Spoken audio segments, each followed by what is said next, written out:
கனடாவில் மக்களின் அன்றாட செலவுகளுக்கு உதவுவதற்காக அரசாங்கம் ஒருமுறை மட்டும் வழங்கப்படும் கொடுப்பனவு ஒன்றை இந்த வசந்த காலத்தில் வழங்க உள்ளது.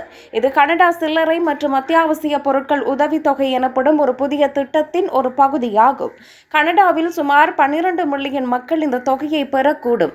நீங்கள் ஏற்கனவே ஜிஎஸ்டி அல்லது HST வரி சலுகையை பெற்றிருந்தாலோ அல்லது அதற்கு தகுதி பெற்றிருந்தாலோ நீங்கள் தானாகவே பரிசீலிக்கப்படுவீர்கள். நீங்கள் பெறும் தொகை உங்கள் சூழ்நிலையை பொறுத்தது. தனிநபர் $267 வரையிலும், தம்பதிகள் $349 வரையிலும் பெறலாம். அதுடன் குழந்தைகளுடன் உள்ள குடும்பங்கள் $717 வரை பெறலாம்.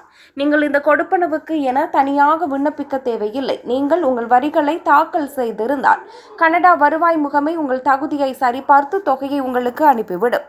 இந்த தொகை ஜூன் மாதத்திற்குள் முன்னர் நேரடி வைப்பு மூலம் அல்லது காசோலை மூலம் செலுத்தப்படும்.